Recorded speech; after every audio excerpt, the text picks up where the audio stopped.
Everyone, আসসালামু আলাইকুম, welcome back to আর আন্ডা বাচ্চা নিয়ে ব্লগ। আজকে তোমাদের সাথে একটা অনেক বড় গুড নিউজ শেয়ার করব, যেটা তোমরা আমাদেরকে ভালোবাসো তারা অনেক বেশি খুশি হবা, কারণ তারা খুব করে চাচ্ছিল যে আমরা যাতে একটা বাড়ি করি। যে আপু এত টাকা ভাঙো, আগে একটা থাকার স্থান করো। তো জানোই যে ওর হচ্ছে বাবুদের দাদা দাদির সাথে আমাদের একটু মনোমালিন্য ছিল, মানে তারা আমাদের উপর একটু রাগ ছিল, যেটা যথেষ্ট কারণ ছিল। এখন আলহামদুলিল্লাহ সবকিছু ঠিক আছে। তো বাবার সাথে ছোট আপুর সাথে কথা হয়েছে, আমার সাথে, আমরা হচ্ছে ওদের দাদা বাড়িতে কাজ ধরবো, কাজ ধরে কমপ্লিট করে আমরা ওখানে শিফট হয়ে যাব বাবুদের নিয়ে। কারণ ওর দাদা দাদি ফুপি ওকে ছাড়া, ওদের ছাড়া থাকতে চাচ্ছে না, একদমই না, যে দূরে থাকুক বাবুরা সেটা চায় না। আসলেই ঠিক যে এই বয়সে যদি নাতি নাতনিদের ভালো না বাসতে পারে তাহলে আর কবে ভালোবাসবে? হ্যাঁ সেটাই। আর ওদেরও তো এমনি বাসে, কিন্তু কাছে থাকলে সেটাই তো বেশি ভালোবাসা। আর তাছাড়া ওদেরও তো এটা হক, দাদা দাদি চাচা চাচি সবার সাথে থাকবে, চাচা তো ভাই বোন, এটাই তো নিয়ম। তো যেহেতু একটা রাগারাগি ছিল, না হলে অনেক আগেই ধরতাম কাজ ইনশাল্লাহ। তো আজকে আমরা যাচ্ছি, তোমাদের সাথে শেয়ার করব কিভাবে কি করব। আগে বাবার সাথে যে প্ল্যান করি, তারপরে ওদের ফুপিও খুব তাড়াতাড়ি চলে আসবে, তার ছুটি হচ্ছে 24 তারিখে ইনশাল্লাহ। আমরা আনতে যাবো, হ্যাঁ অনেকদিন থাকবে, একটা লং টাইম। তারপরে আপুর বার্থডে আছে 28 তারিখ। তো সবকিছু মিলে এই মাসটা আমাদের এখনো পর্যন্ত ভালো ভালো যাচ্ছে, আরো যাবে। তো আজকে যেয়ে দেখি কাজটা কমপ্লিট করতে কিভাবে কি করা যায় ওই বাসায়। তো ডিটেইলস তোমাদের সাথে শেয়ার করব। এইদিকে তোমাদের সাথে এই ব্যাপার শেষ, এখন অন্য ব্যাপারে আসি, সেটা হচ্ছে আলিশা আয়াশকে ডাকতেছে। আর সবথেকে বড় কথা কি জানো, আজকে খুব ইচ্ছা করতেছে আলিশাকে নিয়ে যাই, এত সুন্দর করে আম্মু রেডি করছে।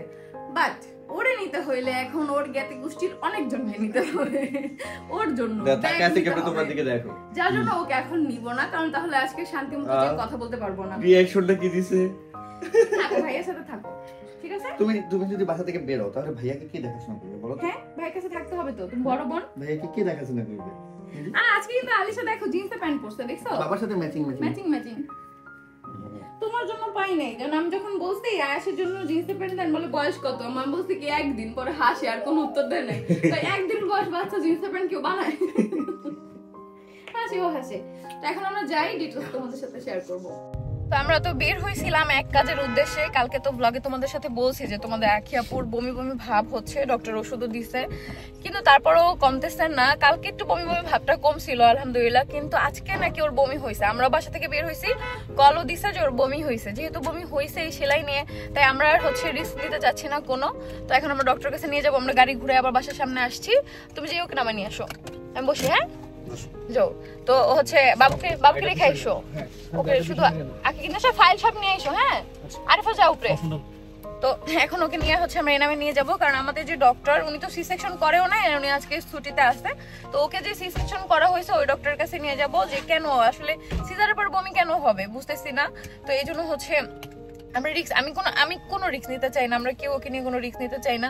আসলে সেলাই নিয়ে বমি হওয়াটা কিন্তু খুবই খারাপ। তো আমরা বের হয়ে প্রায় রেডি করানি পর্যন্ত চলে গেছিলাম, আবার গাড়ি ঘুরে আসছি। আমার ননাসের সাথে কথা বলছি, তো আপু বলতেছে যে তোমরা তার থেকে নিয়েই যাও।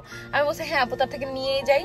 তো দেখি তোমাদের সাথে ভালো মন্দ শেয়ার করবো, তোমরা দোয়া করো যাতে কিছু খারাপ কিছু না হয়, আল্লাহ ভরসা। আমি কখনো শুনি নাই যে সিজারের পর এরকম মানে বমি টমি হয়, আমি কখনো লাইফে এটা ফেস করি না, এটা ফার্স্ট টাইম। তো তোমরা অবশ্যই সবাই দোয়া করো। তো আস্তে আস্তে করে হচ্ছে ওকে নামায় নিয়ে আসছে এখন। তো আল্লাহ আল্লাহ করে যে যাতে খারাপ কিছু না হয়, অবশ্যই তো তোমাদের সাথে ডিটেলসটা শেয়ার করব, সবাই আমাদের সাথেই থাকো। তো আমার আম্মু আর তোমাদের ভাইয়া হচ্ছে ওকে দুজন মিলে নামাইছে, যেহেতু ওর সেলাইটা এখনও পুরোপুরি শুকায় নাই, যার জন্য ওর অনেকটা কষ্ট হয় নড়াচড়া করতে। এটাই স্বাভাবিক, যাদের সি সেকশন হয়েছে তারাই বুঝবে। আসলে অনেকে দেখি এটা নিয়ে তর্ক করো, সিজারে বেশি কষ্ট, নর্মালে বেশি কষ্ট। আসলে মা হওয়াই কষ্ট, যেভাবেই তুমি মা হও না কেন সেভাবেই কষ্ট। তো এই দেখো ওকে হচ্ছে এমার্জেন্সিতে আমরা নিয়ে আসছি এনাম মেডিকেলের। তো এখানে তো 24 ঘন্টা ডক্টর থাকে। তো আসার পর ডক্টর দেখে, ওর জিব্বা দেখে বলে যে ওর ডিহাইড্রেশন হয়েছে, যার জন্য সাথে সাথে স্যালাইন দিয়ে দেয়। তো আল্লাহর রহমতে বড় কোনো সমস্যা নাই, ওর ডিহাইড্রেশন হয়েছে। তো ডক্টর বলছে যে আজকে রাতটা যদি এখানে ভর্তি থাকে, এই স্যালাইনটা থাকে, সাথে সাথে হচ্ছে কিছু ইঞ্জেকশন দেওয়া হয়, তাহলে হচ্ছে ঠিক হয়ে যাবে ইনশাল্লাহ। আগামীকাল সকালে রিলিজ দিয়ে দিবে আমাদের, যেটা কিন্তু 100% শিওর বলে নাই, বলছে মেবি সকালবেলা নিয়ে যেতে পারবেন। তো আমরা আজকে রাতে হচ্ছে এখানে থাকবো, আমি, তোমাদের ভাইয়া, তারপর আরিফ, আমরা 3 জন মিলে থাকবো। এখন আমার বাসায় যেতে হবে কিছু জিনিসপত্র আনার জন্য। তারপর আমার শাশুড়ি মাকে হচ্ছে ওই বাসা থেকে আমাদের বাসায় রেখে আসব, কারণ যেহেতু বাসায় 2টা বাবু আর আমার আম্মু আছে, আখির বোন আছে, মোটামুটি সবাই আছে। সেখানে আমার শাশুড়ি মাকেও রেখে আসবো, যাতে 2টা নাতি নাতনির হচ্ছে দেখাশোনা করতে পারে 2 জন মিলে, মানে আমার আম্মু আর আমার শাশুড়ি মা 2 জন মিলে। আর আখির আম্মু আজকে সকালবেলা আসছিল আখির সাথে দেখা করতে। ওর ছোট ভাইয়ের হচ্ছে মাদ্রাসা আসছে, তাই আবার বিকালবেলা চলে গেছে। মানে সে যাওয়ার পরই মেবি আধা ঘন্টা পরে আখি অসুস্থ হয়ে যায় আর কি। তো বাসায় এসে হচ্ছে চেঞ্জ করলাম, চেঞ্জ করে একটা কমফোর্টেবল কট সেট, অনেক সুন্দর। এটা পরে নিচ্ছি, যেহেতু আখিও এটা পরে গেছে যাওয়ার সময়, ভাবলাম 2 জনের ম্যাচিং হবে। আর এটা খুবই কমফোর্টেবল, যেহেতু রাতে ঘুমাবো হসপিটালে। তো এখন হচ্ছে আমি মেকআপটা রিমুভ করে তারপর যাব এদিকে। রাতে খেয়েও যাব, যাতে ওই হসপিটালে যেয়ে খাওয়া দাওয়ার কোনো ঝামেলা না থাকে। আর আখির প্রয়োজনীয় জিনিসপত্র সব এই ব্যাগে নিয়ে নিছি। তো এখন আমি যাব, আমাদের সাথে হচ্ছে যাবে আখির বোন, আখির সাথে দেখা করে আসবে। এটা ভিতরে দে মারিয়া। আর মৌ আসতেছে, মৌ অলরেডি গুলিস্তান পর্যন্ত চলে আসছে। মৌকে বলছি যে চলে আসো, যেহেতু তোমাদের আখি আপুকে আবার ভর্তি করতে হয়েছে, তুমি আসলেও বাসায় থাকবে, কারণ হসপিটালে যেহেতু আমি থাকবো, আর অন্য কাউকে লাগবে না। তোমাদের ভাইয়া তো এখানে আসেই, আর আরিফকে আমরা রাতে রেখে দিব। এখানে আমাদের সাথে হচ্ছে রাত যাবে। আর এখানে কাঁথাটা দেওয়া কারণ হচ্ছে এখানে যেহেতু বাবুরা ঘুমায় দিনের বেলা, তারপর রাতের বেলা মাঝে মাঝে ঘুমায় 2টা বাবুই, তো ওদের যাতে ঠান্ডার কোনো প্রবলেম না হয়, মানে ঠান্ডাটা না লাগে, সেজন্য এই জানলা থেকে যাতে ঠান্ডা বাতাস না আসে, সেজন্য এখান থেকে আমরা হচ্ছে এই কাঁথাটা দিয়ে দিছি। আল্লাহ, অনেক হাঁপাই গেছি আমি। আর এদিকে বাবুর দাদিকে তো নিয়েই আসছি, সবাই আছে বাবুদেরকে নিয়ে। আমরা এখন যাব, আল্লাহ ভরসা। আমি তো ভয় পেয়ে গেছিলাম বমি করা দেখে, কিন্তু এটা নর্মাল, ডেলিভারির পর হয় কোনো সমস্যা। আর ওর একটা যে ব্লাড টেস্ট দিছে, ওইটার রিপোর্টটা আমরা রাতে জানতে পারবো। এতক্ষণে মনে হয় দিয়েও দিছে ওদের কাছে, আমি যেয়ে জানতে পারবো। তো এখন আমি আর স্বামী হচ্ছে তাড়াতাড়ি করে চলে যাব। আমার জাস্ট মেকআপটা রিমুভ করে যাবো, যেহেতু রাতে আমি ঘুমাবো ওইখানে। আর আমি তো রেডি হয়েছিলাম অন্য কোথাও যাওয়ার জন্য, হসপিটালে যাওয়ার জন্য, তো আর রেডি হইনি। রিমুভ করে তারপরে রিল্যাক্সে হচ্ছে যাব। ওদিকে আমি জানি যে আমি না যাওয়া পর্যন্ত তোমাদের আক্ষেপের মনটাও শান্তি হবে না। আমি জানি না আমাদের সম্পর্কটা তোমরা কিরকম মনে করো, বাট আমরা একজনকে ছাড়া অচল। এখানে আমাদের মাঝখানে হাজব্যান্ড কোনো ম্যাটারই না, যে আমার হাজব্যান্ডকে বেশি দরকার, আখির হাজব্যান্ডের বেশি দরকার, যে তোমাদের আহাদ ভাইকে মানে আমি বেশিক্ষণ রাখবো, ও বেশিক্ষণ, এটা আমাদের কাছে ম্যাটার করে না। আমাদের 3 জনের সম্পর্কটা আমাদের কাছে ম্যাটার করে, যে আমরা 3 জন একসাথে ভালো আছি, 3 জন সুস্থ আছি, 3 জনকে নিয়ে থাকতে চাই সারা জীবন। আর আমাদের বাচ্চারা তো আমাদেরই অংশ। তো এটাই তোমরা দোয়া করবা, আমাদের কাউকে থেকে যেন আল্লাহ কাউকে আলাদা না করে। আমরা যেন সারা জীবন একসাথে বাঁচি, মরলে যাতে একসাথে সবাই মরে যাই, এটাই আল্লাহর কাছে বলবো। আমাদের সম্পর্কটা এমন যে কাউকে ছাড়া কাউকে থাকাটা মানে খুবই কষ্টকর হয়ে যাবে। এমন না যে কাউকে ছাড়া কেউ থাকতে পারবে না, আসলে এই কথাটা বলতেও হয় না, তাহলে নাকি আল্লাহ তাকে ছাড়াই তাকে বাঁচায়। তাই সেই কথাটা কখনোই বলবো না, বলবো এতটুকুই যে আসলে থাকা যায় বাট অনেক কষ্ট হয়ে যায়। সেটাই আমি খুব বলতাম যে আমি আয়াতকে ছাড়া কখনোই বাঁচবো না, কিন্তু আল্লাহ ঠিকই ওকে ছাড়া আমাকে বাঁচাইছে, এটা নাকি বলতে হয় না কখনো। সো কারণ বাঁচা মরা আল্লাহর হাতে, তুমি চাইলেই মরতে পারবা না, তুমি চাইলেই বাঁচতে পারবা না। তো আল্লাহর কাছে এতটুকুই বলবো যাতে আমাদের সারা জীবন একসাথে রাখে। তোমরাও দোয়া করো। তো এখন মেকআপটা ঝটপট রিমুভ করে তারপর হচ্ছে আমরা চলে যাই।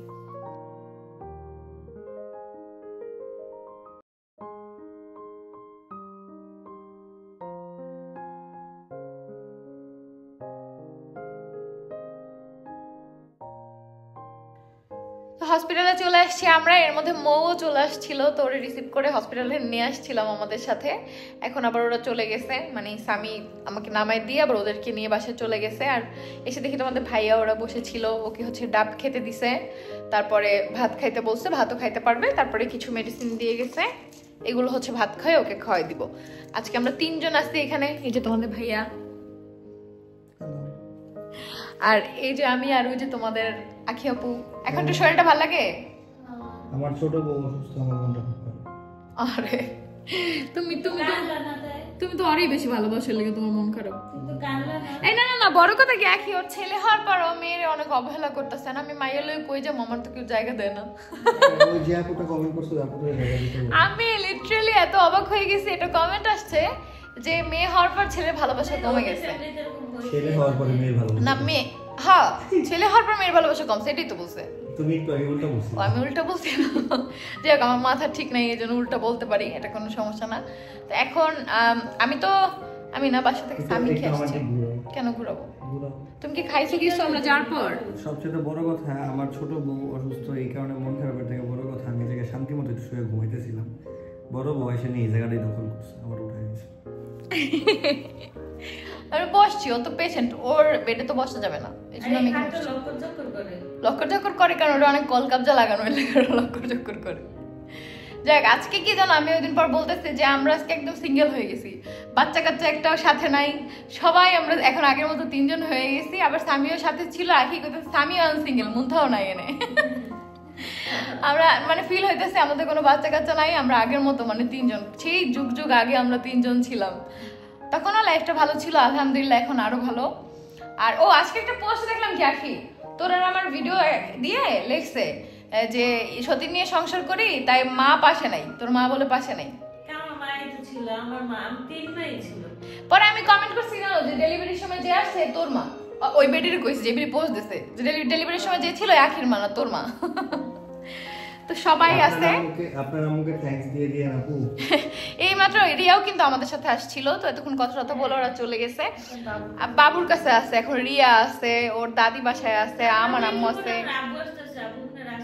হ্যাঁ, সে বলছে দোকান অফ করে চলে আসবে। আমার যে কতবার কল দিছে, তুই তাই নেই, আমার মানে 100 বার কল দিছে। আমি বলছি এই যে আমি এখনই যাবো, আপনি আসেন। আমি বলছি ঠান্ডার মধ্যে আসতে হবে না, কয় না আমি আসমই, মন মানতেছে না, বড় মেয়ে বলে কথা, আদরের মেয়ে। তো সে বাবাও আসতেছে, তারপরে হচ্ছে ছোট আপু তো একটু পরপর কল দিচ্ছে। আলহামদুলিল্লাহ আমাদের সবার ফ্যামিলি আমাদের সবাইকে ভালোবাসে, সবাইকে মেনে নিচ্ছে, সব দিক দিয়ে আমাদের কোনো দিক দিয়ে কোনো দুঃখ নাই, আলহামদুলিল্লাহ আলহামদুলিল্লাহ আলহামদুলিল্লাহ। আর আরও তো শান্তি লাগতেছে যে কিছুদিন পরে নিজেদের বাসায় চলে যাব, এটাও আরও একটা শান্তি। কারণ ভাড়া বাসায় যত সুন্দর বাসাই হোক না কেন, নিজের কুড়ে ঘর থাকলেও সেটাই সব থেকে বেস্ট। ভাড়া বাসায় ওই যে অট্টালিকায়ও শান্তি লাগে না, একটা ভাড়াটিয়া এটার একটা মানে কষ্টই আলাদা। আমি কোনদিন ভাড়া থাকি নাই তো, কারণ বরগুনায় আমাদের নিজস্ব বাসা। সারা জীবন দেখছি আমার নানু ভাড়া দিছে হাজার হাজার মানুষের কাছে, তারাই জানে কতটা কষ্ট, যে এখানে কয়দিন ওইখানে কয়দিন, হ্যাঁ অনেক কিছু স্যাক্রিফাইস করে থাকতে হয়। তো ফাইনালি নিজেদের বাসায় চলে যাবো। আসলে এরা জানলে এই বাসাটা এত তাড়াতাড়ি চেঞ্জ করতাম না যে যাওয়া হবে আমাদের, তখন তো জানতাম না, আসলে হঠাৎই প্ল্যান হয়েছে। তো সবাই এটাই বলতেছে যে মাসে দেখো 17-18 হাজার টাকা শুধুমাত্র বাসা ভাড়া, তারপরে তো সার্ভিস চার্জ, তারপরে আরো কত খরচ। তো নিজেদের বাসায় গেলে তো এগুলো আমাদের সেফ হচ্ছে। তো আলটিমেটলি এখন আমাদের সেভিং করতে হবে, আমাদের 2-2টা বাচ্চা, তারপর আরও বাচ্চারা আছে, তো সবার ফিউচারের চিন্তা আমাদের করতে হবে, নিজেদের ফিউচারে চিন্তা করতে হবে। আমাদের বাবা মারাও কিন্তু আস্তে আস্তে বাচ্চা হচ্ছে, তাই না? তারা যতই বাবা মা হোক, এখন দিন যত যাবে তারা ছোট হবে। আর আমরা যেহেতু 3 জন, আমাদের বাবা মা 6 জন, তো সবার কিন্তু 4 জনের দায়িত্ব নিতে হয়, আমাদের কিন্তু 6 জনের দায়িত্ব নিতে হবে, ভাই বোন। হ্যাঁ ইনশাল্লাহ। তারপরে আবার তারপর আমার ভাইকে তো বিয়ে করাইছি, এরপর ওর বোনকে বিয়ে দিব, মানে রিয়াকে।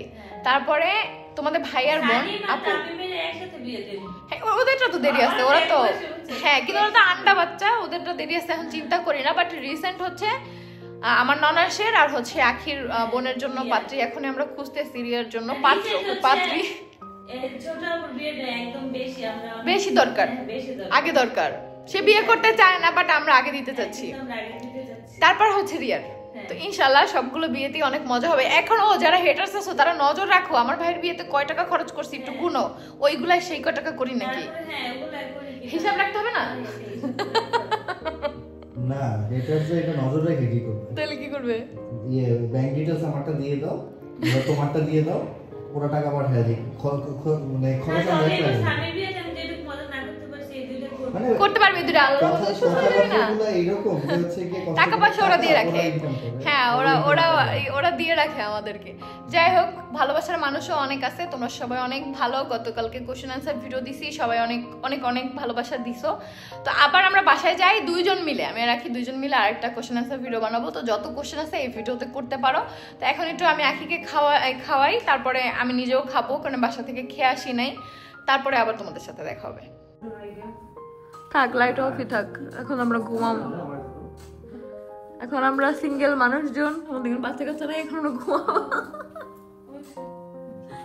তুমি আমার ভিডিওতে খালি পিছন দেখাইলা, মাথা ব্যথা কমবে না? না কমছে, ঘাড় ব্যথা কমছে, কিন্তু হইতাছে মাথা ব্যথা কমে না। তাইলে বালিশ ছাড়া শুইতে বলছে না, বালিশ ছাড়াই শো।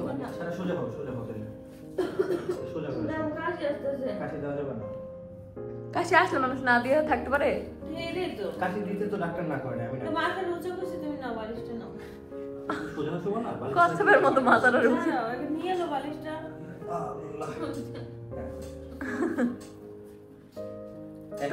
এক রোগী আরেক রোগীরা যখন চেক আপ করে, তো তুমি কিসের রুগী? এই যে, বালিশটা তো ইয়াদের টান দিতে স্যার, এক একটা বালিশ হলো যে ইটার মতো ওজন। এটার মধ্যে মানে এইটু বেরোতে গেছে। এখন বাংলা তুলা দিছে তো রাত 12টার সময় এটারে যে ডাক্তার দেখাবো। হ্যাঁ এবার রাত 12টার সময় এটা দেখাবে। এখানে কি যেন ব্যথা হচ্ছে, সুতা হয়ে গেছে। একটু সুতার হয়ে গেছে। হ্যাঁ তুমি কাইতে আসো এমনি। শো, সমস্যা নাই। বালিশ ছাড়া শুধু শুলে আমরা পড়া বালিশ করবো ছাড়া সামনে। শুলে বালিশ ছাড়া শুলে এটা কম্বল লাগা আছে, শীত লাগতেছে। কম্বল লাগাই দিয়ে দেবো, এই দেবো, এই হাত রাখার সময় বালিশটা দেবো। আমার বালিশটা হাতটাকে দিলে ভালো হয়। খাটটা ক্যারট ক্যারট করে কেন? বললাম না এটা ভালো না একটু। ভালো না বলে, খাটে অনেক সিস্টেম, এই জন্য এমন। সিস্টেম আছে না খাটে, দেখি এদিকে না, আছে সাবধানে। এই যে হ্যাঁ একটু নিচে, আর একটু দিকে যাবে। আর একটু নিচে যাবে, একটু নিচে যাবে। হয়েছে? হ্যাঁ, হয়েছে। একটু ঘাড়ে ব্যথা, ওর এই জন্য একটু বালিশ ছাড়া শুইতে বলছে। কারণ আমরা শুয়ে পড়ছি। আজকে একটা ইনসিডেন্টস দেখে আসছো তুমি, এটা বলো।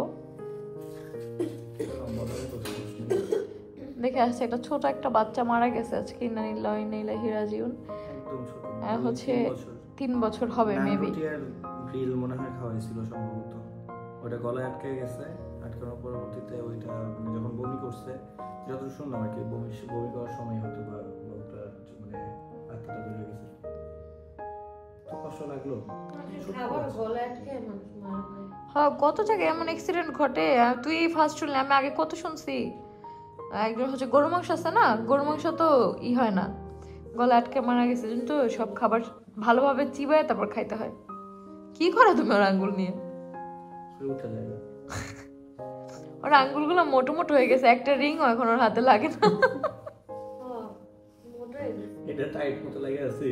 হ্যাঁ, ওইটা টাইট মতো ঢুকছে। বের করতে হবে মনে হয় আঙুলটা। আর একটাও লাগে না। আর একটা লাগে না, ওইটা কষ্ট করে পড়তে পারছে, আর একটা পড়তেও পারেনি। সবগুলো একদম গলাটা একটু দেখো তো, নাকি তো আঙুলটা কাটতে হবে। আঙ্গুলগুলো কাটতে হবে আংটি বলো। আটকে যায়। মানুষের রিং মানে না লাগলে আঙ্গুল কেটে বাইর করে, শিখো আমার সতীনের কাছে। মাশাআল্লাহ। এটা থাকো খাতে, যখন খুলতে হবে তখন তোমার আঙুল কেটে দেবো, সমস্যা নেই। গুলুমুলু হয়ে গেছে, গুলুমুলু। বাবা আঙুলটা কাটতে দিবা। বাবুর এমন গাল ধরা যায়, তোমার ধরা যায়। বাবুর গাল নরম না? বাবুর গালডি ওর মতো না, বাবুর গালডি গালের নিচে আমার মতো এনে মাংস। না ওইটা না, বাবুর গাল হচ্ছে প্রথম দিন ধরে নিয়ে কইছিল না। দেখছো এদিকে আমার মতো মাংস, এই যেমন বাড়তি মাংস। মাশাআল্লাহ, ওটাকে বাড়তি মাংস বলে, ওটাকে ডাবল চিন বলে।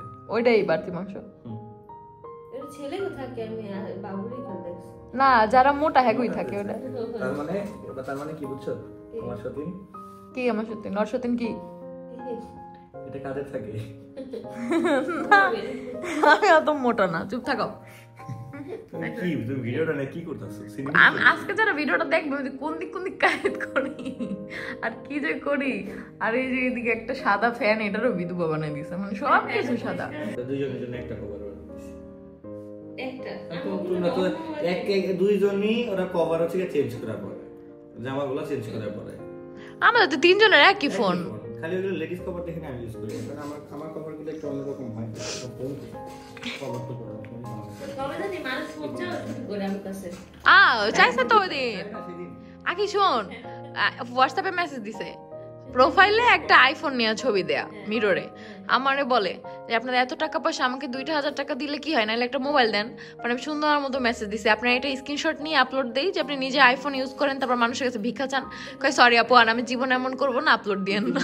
ইতিমধ্যে আমার কাছে একটা মেসেজ আসছে, মেসেজে লিখছে যা তোদেরকে আর কল দেব না, আসবো না তোদের বাসায়, আর কল দিবি না আমাকে তোরা। ছোটাপু কষ্ট হয়েছে। আচ্ছা, আগে আমার ননাসের লগে কত গেলি। আজকে সেই কখন আমরা নিচে গেছি, 10টা না 11টার দিকে না নিচে গেলাম আখি। আজকে 11টার দিকে আমরা নিচে গেছি। তোমাদের ভাইয়ার ওই যে হাত যে কেটে গেছিল, তোমরা তো জানোই, সেই ওইখানে একটা সুতা বেজেছিল কাটার পরে। তো সেই সুতাটা আজকে বের করার জন্য, মানে কাটাই ছিল বাট সুতাটা জাস্ট ওখানে লেগেছিল, আমরা টান দিলেও উঠে যেত, বাট আমরা নিজের আর কি ভয়ে উঠাই নেই, রিস্ক নেই নেই। এখানে যেহেতু আজকে ছিলামই, তোমাদের ভাইয়া আজকে ওখানে গেছে। তো যাওয়ার সময় আমি গেছি সাথে, তখন আখির কাছে এখানে আরিফকে রেখে তারপর আমি সাথে গেছি, যে কি হয় না হয়। আমরা তো ভয়ে ছিলাম, আমরা তো আর জানতাম না যে সুতাটার কি খবর না খবর। তো যাওয়ার পরে আজকে তো অলরেডি তোমাদের সাথে একজনের কথা বলছি যে একটা ছোট বাচ্চা মারা গেছে 2-3 বছরের। তারপরে যে এখানে শুনি 1 দিন বয়সের একটা বাচ্চা মারা গেছে। সে কিভাবে মারা গেছে জানি না, বাট মারা গেছে।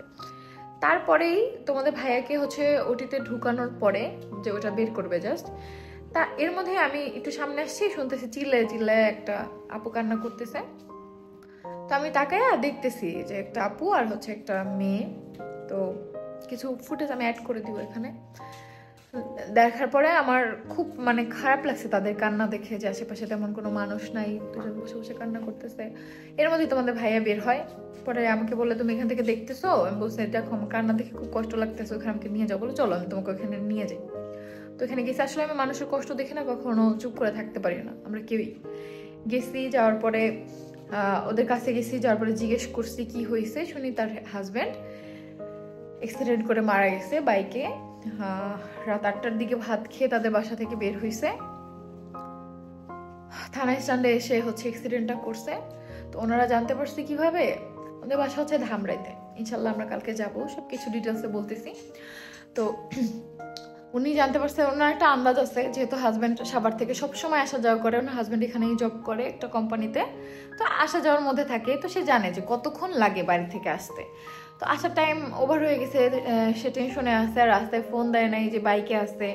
বউদের যে চিন্তাটা থাকে যে যেহেতু গাড়িতে আসছে সুস্থভাবে যাক, তারপর আমি হচ্ছে কল দিই। তো টাইম ওভার হয়ে গেছে, যে এতক্ষণে তো পৌঁছানোর কথা। আমার হাজব্যান্ড কতক্ষণে কাজের জায়গায় পৌঁছবে আন্দাজ আমার থাকবে না, তো তারও ছিল। কল দেওয়ার পরেই কলটা অন্য লোক ধরে বলে যে আপনি যাকে কল দিয়েছেন আপনি তার কি হন? বলে আমি তার ওয়াইফ। বলে আপনার হাজব্যান্ড অ্যাক্সিডেন্ট করছে, না মেডিকেলে তাড়াতাড়ি আপনারা চলে আসেন, যত তাড়াতাড়ি পারেন, তার অবস্থা ভালো না।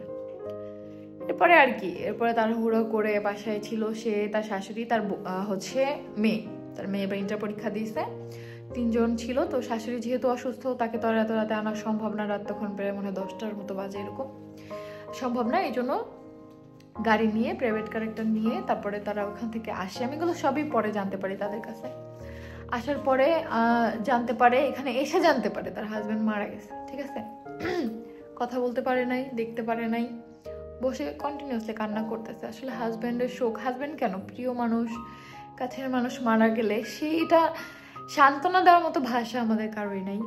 তো আমি যখন যে দেখি মেয়েটাও পাশে বসে কান্না করতেছে, বাচ্চা একটা মেয়ে, মাত্র ইন্টার পরীক্ষা দিছে, ও এখনো বুঝতেও পারতেছে না যে ও কি হারাইছে। বাবা হচ্ছে বট গাছ, এই যে আমার বাবা দূরে থাকে, বাহিরে থাকে, তারপরও একদিন কথা না বললে টেনশনে পাগল হয়ে যায় যে কি করতেছে, কেমন আছে। আর সেখানে ওর বাবাটা মারাই গেছে, ওরা এখনো সেটা মানে না ঘোর কাটে নাই, বুঝছো?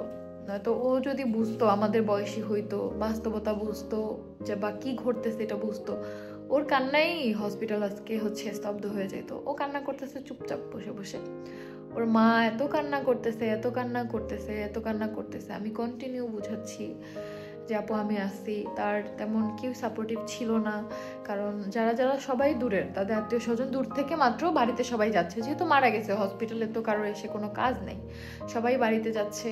তো এখানে হচ্ছে আবার তার সাথে ছেলেরা যারা ছিল, যেমন তার দেবর চলে আসছে, সবাই দৌড়াদৌড়িতে ছিল। তোমাদের ভাইয়াও যে তাদের সাথে অ্যাড হয়েছে, ডেথ সার্টিফিকেট, তারপরে হচ্ছে আরও যেসব কাজ নিয়মকানুন থাকে সব কিছু করার জন্য প্রসেসিংয়ে।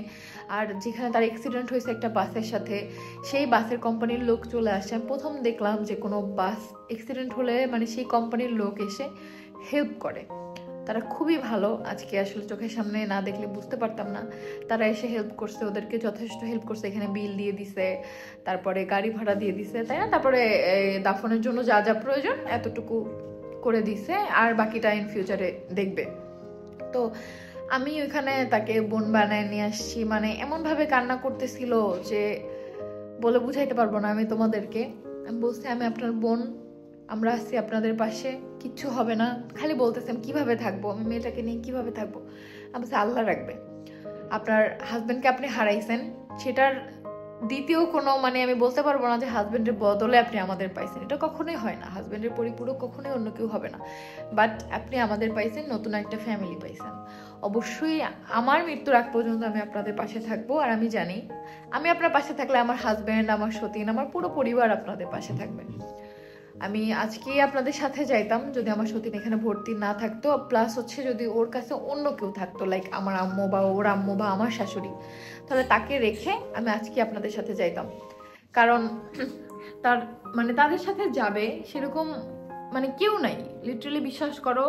ভাইয়া মানে আমি লাস্ট বলতে চাচ্ছি না তাকে, ভাইয়ার গাড়িতে হচ্ছে গেছে ভাইয়ার চাচা চাচি, তারাও তোমাদের ভাইয়ার পরিচিত, সেটা পরে আমরা জানতে পারছি।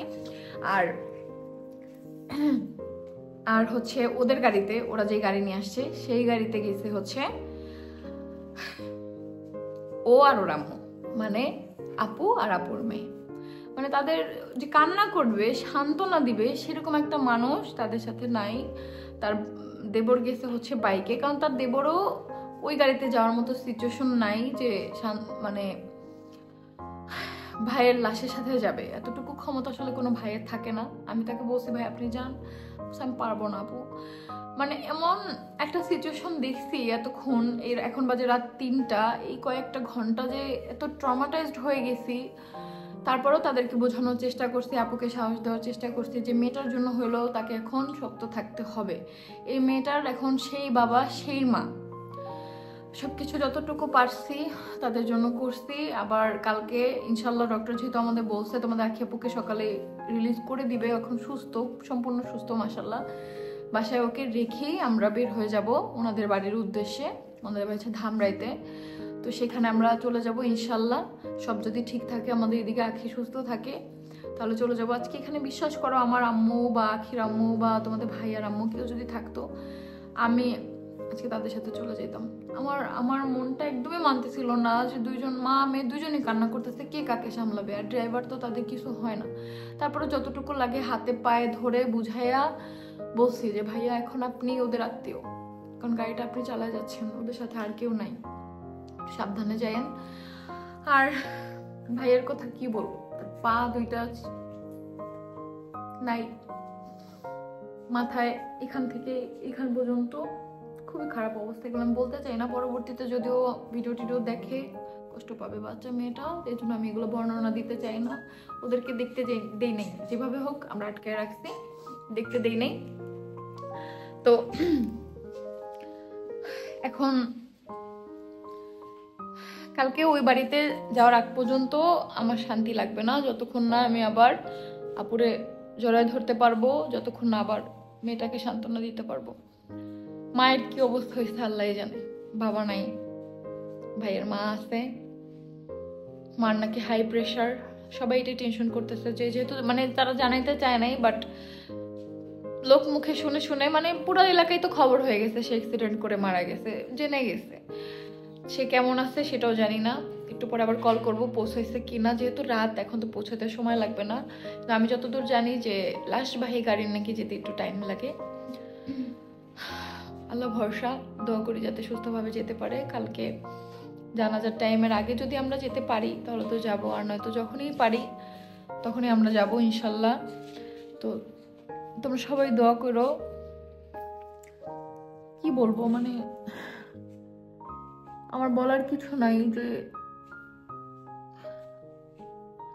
বাচ্চা মেয়েটার কোনো ভাই বোন নাই, কেউ নাই। ভাইয়া আপুকে এতটাই ভালোবাসতো যে মেয়েটা হওয়ার সময় আপুর অনেক কষ্ট হয়েছে, এই জন্য বলছিল যে আর কিন্তু আমি বাচ্চা নিব না। হ্যাঁ, পরে আর নেন, আপুর কষ্ট হয়েছিল দেখে আর নেয় নেই। তাদের 21 বছরের সংসার কিভাবে ভুলবে জানি না আমি।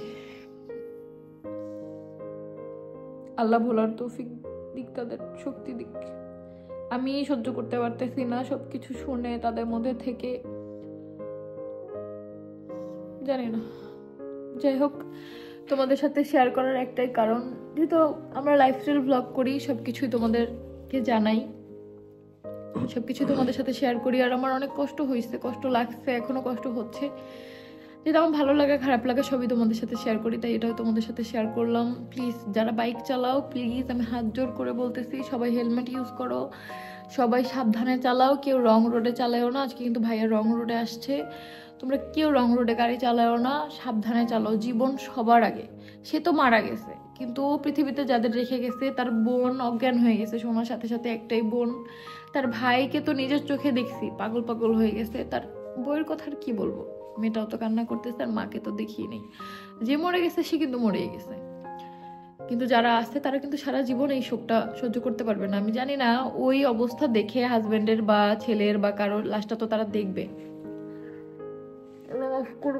তাদের কি সিচুয়েশন হবে আমি জানি না। পুরো ব্লাড দিয়ে এখনো ভরা। তোমরা দোয়া করো যাতে তাদের পাশে আমরা থাকতে পারি, তোমরা আমাদের পাশে থাকো, যাতে এরকম আরো অনেক মানুষের পাশে আমরা থাকতে পারি। আজকের মতো এখানে ব্লগটা শেষ করতেছি। আর তোমাদের আখি আপু সুস্থ আছে, আল্লাহ ভরসা, সবাই দোয়া করো। আর এতটুকুই। কালকে আমরা গেলে অবশ্যই তোমাদের সাথে আপডেট সব শেয়ার করবো। আল্লাহ হাফেজ।